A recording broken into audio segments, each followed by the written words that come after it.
Welcome to the Golden Nuggets.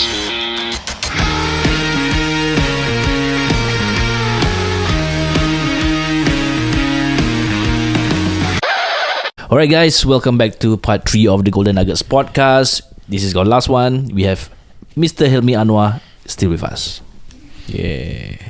So Hilmi, share with us what are the obstacles that you face as an entrepreneur since 14 years old. Challenges. For me, I would say I'm more of a businessman than an entrepreneur. Because normally when you're an entrepreneur, you would invest in other businesses, not just for your own. Yeah. So because most of these are my own, so I would just call myself a businessman, even though there's entrepreneurship involved. And So you are an intrapreneur. Probably that's a more apt thing lah. You're right.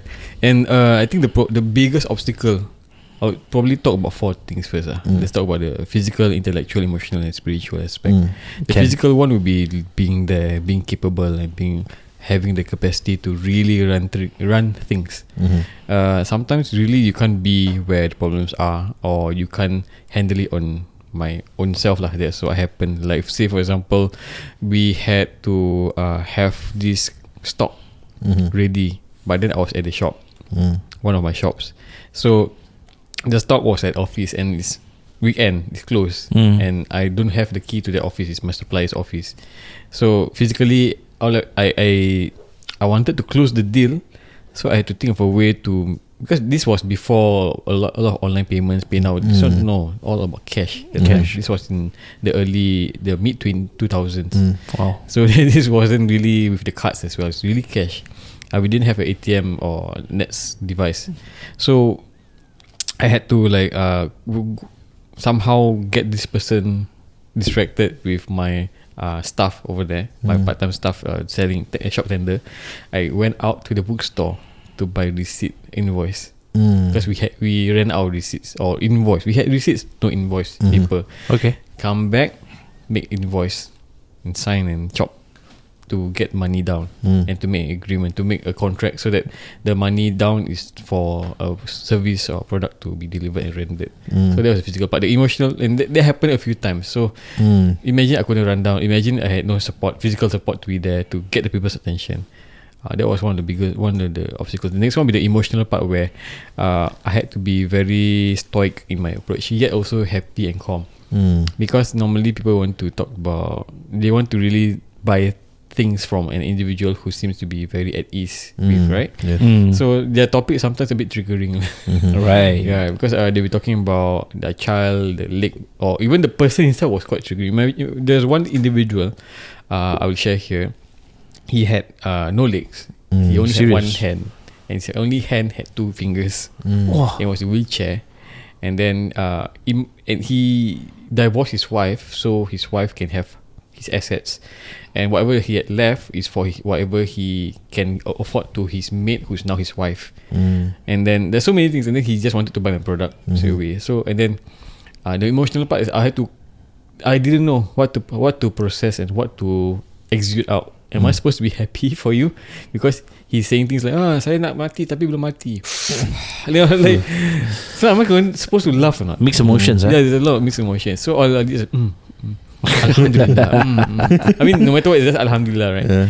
And then inside I was like burning, because I see the wife like crying, like this person laughing. So I was like, what's going on, man? Yeah. That's the emotional part. So I had to be stoic about it lah. And then the other one, the next one, physical, intellectual, the one where I have to literally be able to understand things fast.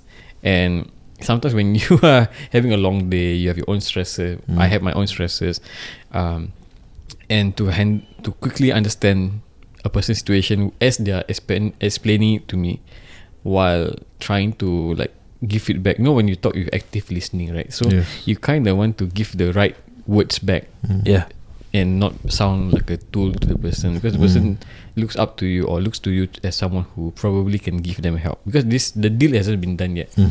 So you have to, like, my interaction will determine whether it happens, that kind of thing, you know. And then have to on the spot also plan for the individual about arrangements for this person and the organisation I was representing for the future. So I have to plan, okay, can or not. and then make a kind of, you know, like foresight, right? You have to see whether it can Yes. really come into intersect. So that's the intellectual part lah, because that also comes with preparation of always studying and always keeping up to tabs of the books that we have. We're always reading, see our patterns, how it's been. So when in the future will the pattern occur again, that kind of thing. So that's the intellectual part. I have to always remain sharp.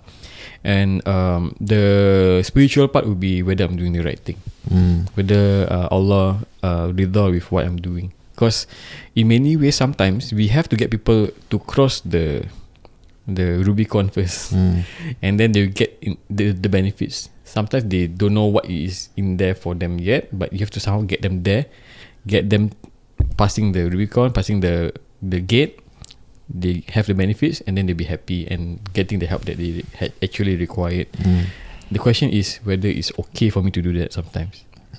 So always, I have to always come back to see whether whether it's ethical, whether it's within the boundaries of an individual selling, or whether as a coach or a teacher. And of course, a lot of my 70% of my clients are ladies. So I have to like somehow find a way that this is not another guy telling a woman to do things. Okay. So you cannot mansplain to. You can't explain. Yeah, so I guess these are the things that, if I were to say 4 things lah. If I were to give a big story, I'll truncate the story. No, About a I mean, go ahead. Yeah. Yeah. About primarily it would be about having the issue of initially people always, because I niche market Malay Muslim community, jadi ke tak? Is it confirm or not? Because they sign up, they always want to ask for affirmations whether it's going to happen or not. Because the reason why they sign up for the activities with outside body that's not their friend, that's not their family, is because probably in their own life they didn't have the opportunity with their own friends and family, and then selalu tak jadi. So that's what happened, right? So they bring this habit to us. Jadi ke tak? So for us means yes. So to do this over years, and to tahan, and to for the most part attrition, right? Sometimes people just don't turn up. To give this brand, or to give this kind of understanding that if we say we're going to do it, we are late all the terms all the time. We have plan, we have money in, confirm happen. So don't think too much, just show up. So to make that as a norm was the one that was going to bite us over and over again for the first few years, because the question keeps coming, because of the fact that we always, or rather we recruit new people every month for our participation group lah. So like, macam like a stone that kena all the rain, right? The stone will weather over time. Probably 1-2 days nothing happened, but over the years it will start to cave in or carve out some notches, right? So that's how it felt for us lah. So we also realized that we are not stones, we are dynamic creatures as well, with facets. So we found that we have to roll with it, go with the flow, and like what my brother Farid, not Ahmad Farid, and the brother Farid, he mentioned we have to think about we ourselves being the water going down the mountain, finding the path of least resistance, yet at the same time know which path we want to take, and understand the kind of nuances of whether there's going to be a meander, whether there's going to be the occasional just fall. So we preempt, so we know what we are up against lah. Nice. So there's a lot of philosophy involved lah. Yeah. So these philosophies guide us because of the fact that a lot of what we're doing is a holistic thing. So the philosophies gives us a kind of template, or a kind of macam a inner bearing, inner anchor. And that inner anchor is probably, that's why we have Allah for us lah.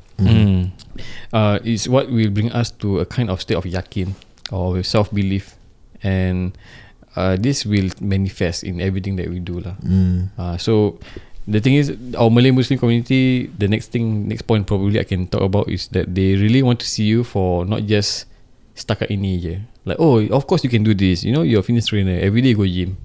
And then they find, oh, you also own a traveling agency firm. Oh, you also do this photography media studio. Oh, you also have this tuition center under your name. Oh, you also then they realize, oh, okay, so fitness is a small thing. Actually, fitness is not a small thing. But they must look at it macam like you don't depend on them for your sustenance. Macam, oh, mestilah, you know, you need to help. They always say things like you need to help yourself first before you help others. Yes. So which is very tough, right? Imagine this is a business. Their money to you will pay your rice bowl, but then they want to talk to you as though like we have to be already very rich and double other. Whether they can join or not, it doesn't matter. So learning, for me, the third point will be learning to create this air about what we are doing that allows people to feel there's no pressure. That was the difficult part. So there must be a kind of success, but the success may not be financial, because financial, money in, money out, right? Yes. The other part would be the kind of satisfaction and gratification just by doing. So that was the thing that I had to learn about lah. It was the toughest thing. Are you ready to take your brand to the next level? Look no further. This podcast episode is proudly brought to you by Reka Studio, where creativity meets strategy. Reka Studio is your ultimate partner for branding, marketing and website solutions. Whether you're a startup looking to establish your brand or a business and expand your marketing reach, Reka Studio got you covered. We create so you don't have to. Don't miss out on the opportunity to supercharge your brand success. Contact Reka Studio today at 889-88746. Back to the episode. For MWM, if someone wants to join, do they need to pay, or what's their commitment like? So when people want to join for any of the MWM things, really they just take up any participation, take up any event that we have as a participant, and then after that, because for every event that they join for the first time, they have to sign up particulars, declaration and all that. They will pay a public fee, and after that, just members fee, and they'll be invited to chat groups, and they'll be logged into the forms like the database lah. So from there, so it's actually really it's just a formality to join in like that, and just continue, because we didn't want to create too many commitments, because we wanted, if we have found that if we really make it so stringent, right, people fall off. But we make it flexible. People do it on their own, and each time they practice out of their own will, they become more committed in a deeper sense. Nice. So that's what we found. Okay. Why I'm asking about that is because I would like to know, for you, how do you actually sustain the business for MWM, since it's technically a interest group? So for the most part, every event that we have, I already have the money for it first. Like a kind of estimate of a budget of how much this will entail. If nothing happen or anything happens, it will be paid for. So that's what I will do first. From whatever I'm doing, like getting money. Yes. Then the next one will be making sure that the trainer. So I'm usually the trainer, so that helps a lot. Yes. I do have had other trainers before, so I will make arrangements with them, telling them what is the minimum, and then I will still pay you. Like I said, for the first part, I already have the money prepared first. So anything happens, let's say I don't make any money at all, money is still being paid. Yeah. So the commitment of the trainer still exists with me, or commitment of the part-time staff is still with me, so they don't fly away. So the third one will be taking a percentage to put aside for marketing for each person, and taking a percentage for the raw materials. Like we have ration packs for everybody lah. Like for every hike or every outdoor activity, everyone has this ration pack. So we would try to look for deals to make it very cheap lah. So when normally you buy a pack of raisins, maybe about $4, so we buy lump sum, then maybe $2 or $3 only, so we save $1. But as the year goes on, it becomes a lot lah. Yeah, so we economize on our payments. And then fourthly would be I really look at how much the group will have. Let's say I'll target 10 people, so I'll target marketing for 10 people. Let's say a budget of $15 of marketing or advertisement boosting money for each person. And then So there'll be for 10 people, and then from these 10 people, I always know 3 out of 7. Somehow I will just put attrition of 3 people lah. So 3 out of 7 of them will become core members of long time. They come again. So for these three, they will come for the next one. Come down for the next one. I see. So this one will be the bonus money that they, without me putting any kind of marketing, without any poster, just put a message, put a poll, and then they just join. That's free money. So this free money will ensure if anything happens, there's extra money. So this extra money we don't use. We just put it into the account for extra money. Anything happens, we can just pull back. So we roll it from there lah. So when I did this after 2017, it allowed us to survive 2020 for 6 months because of that COVID lah. Yeah, because COVID. And then, but fortunately, because of MWM being an interest group, a lot of people donate money. Oh, nice. Yeah, so Alhamdulillah, because of the things we were doing, right? Sometimes you just came forward. This person will give $50. This person give $500. We even receive $15,000. Seriously? Yes. So in total. Who's that guy? Oh, can't see. Because the people I have are like presidents of. Oh, I understand. deal with people who are like myself lah. We don't show up. Yes, I understand. Okay. Yeah, okay. we don't say like. Of course. And they join also because they want to distress. They know that we are not going to make a mountain or molehill kind of thing. Like, hey, I'm together with this president of this organization. We don't do that. Understand. Oh, together we ustad whatever. We don't do that. Because they ustad datang pun, saya pun sini pun exercise tau. Okay, like that. Yes. Casual lah, very Casual, relaxed. yeah. But then he be the one saying Yasin and everything lah. So it's very funny. Because sakit lah, Allah, kaki aku ya Allah. So we received total of $45,000 of financial aid from outsiders During COVID. Yeah, during COVID. Wow. So it really helped because of the rental and everything lah. And the over 2 years is very small amount, but at least maintain. Yeah, it's at least some money to rental. And I had my total rental per month was about 3.2 kilometers. 3.2 thousand like per month because of my space at Geylang, right? Then we divide it into half, then put money for other things like for our expenses and all that. So we didn't have to worry too much, although we were not thriving lah. So we understand that one thing about MWM, or like you say how to sustain, right, is as long as we keep going, people will somehow be coming back. And then a lot of the times they pay more. So we were lucky. They've been with us since 2014. So then they just join. The event says $25, they pay $50. Okay. Ikhlas lah lebih. Yeah, ikhlas lebih. So I was like, how like that? How to give the just take aje lah kan.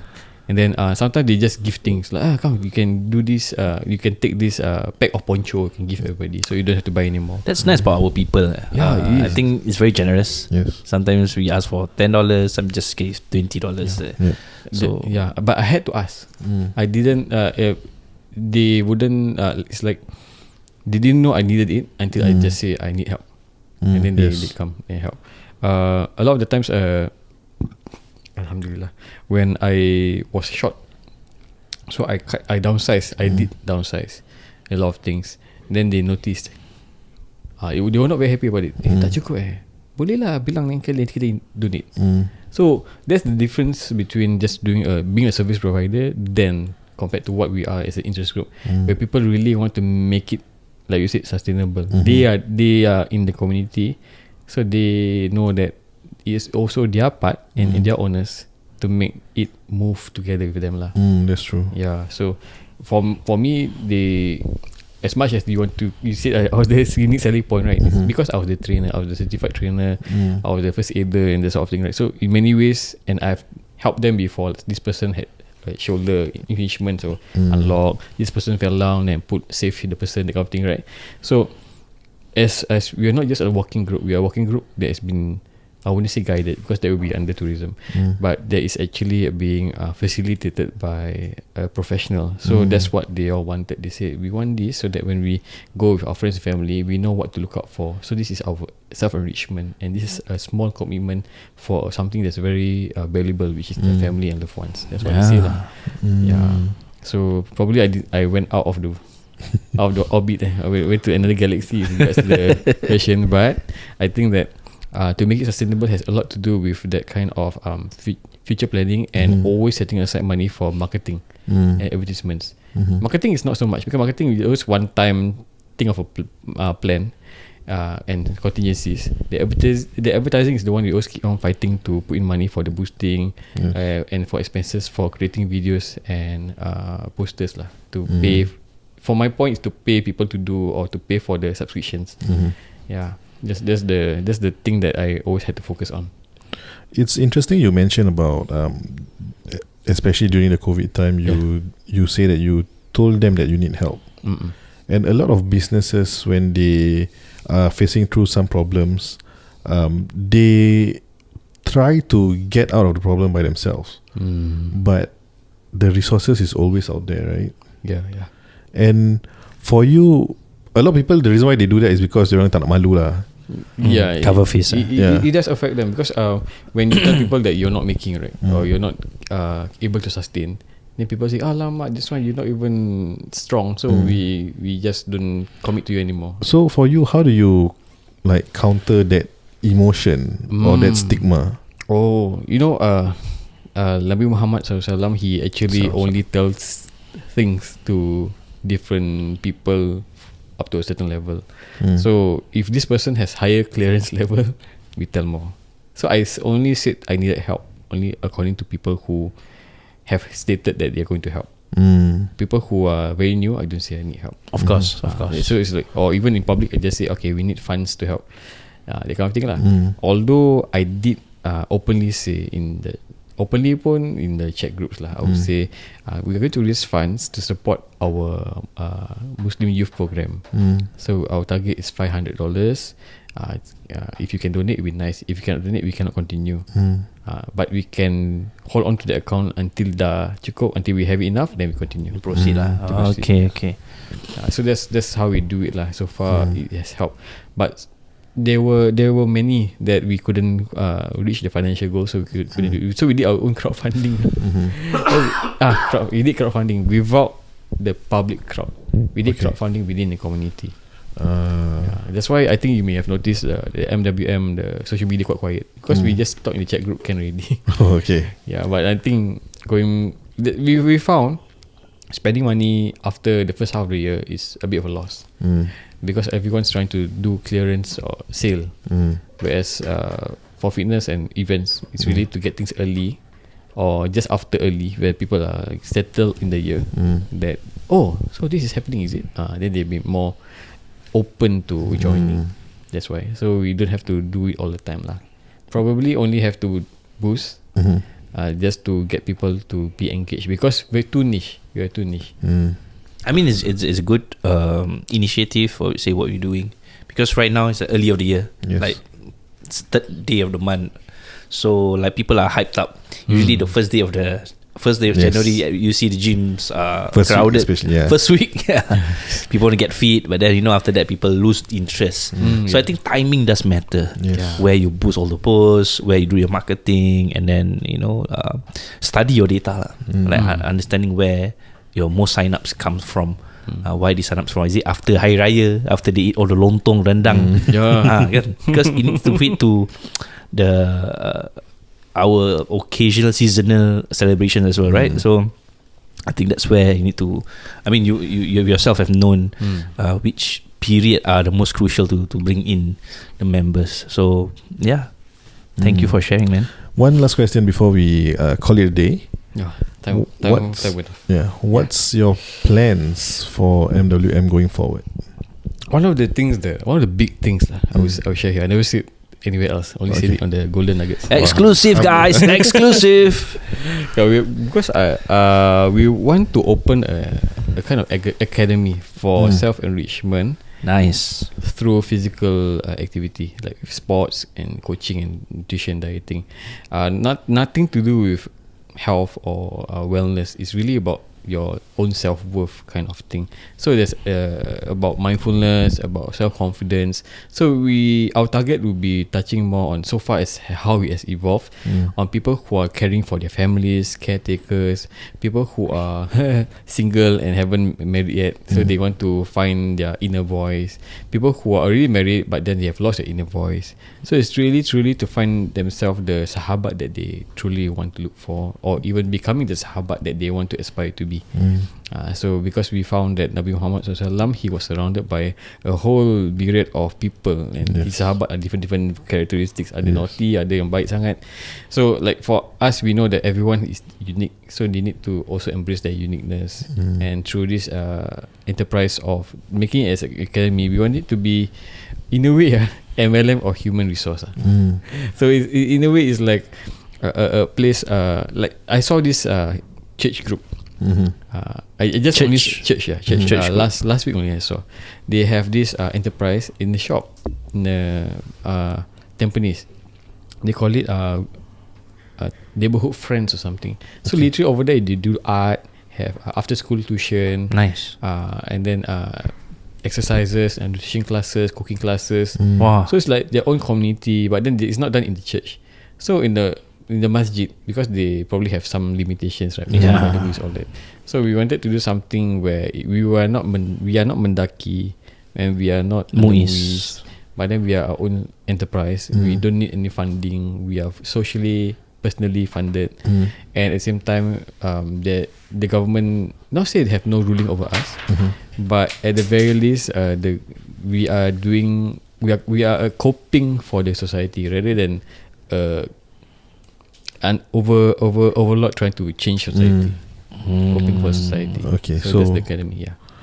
I see. So now I understand why it's an academy model, because it's basically to have different interests, and this academy will be providing the space for all these things to be taught, and also for people to come together. Yes, inshallah. Okay, that's very interesting. Looking forward for that, and inshallah, if you need any help, or you want to see how we can move forward in terms of making that happen, just update us. We can see as much as possible. Inshallah. Yeah. So where can people find you? Oh, they can find Muslim with Muscles on Instagram and Facebook at Muslim with Muscles or Muslim with Muscles SG. TikTok we do not have yet. Soon? Yeah, actually we are going to do it for this year. We wanted to start the year with, okay, now we finally have TikTok. Yeah, right. Nice. Yes, inshallah. Nice. So you can find us there lah, inshallah. Cool. All right.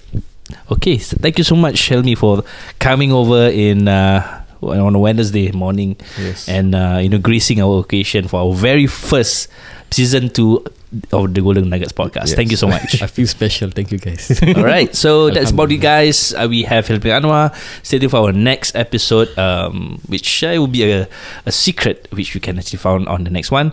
You have anything else, Ami? All right, that's about it. See you guys. Bye bye.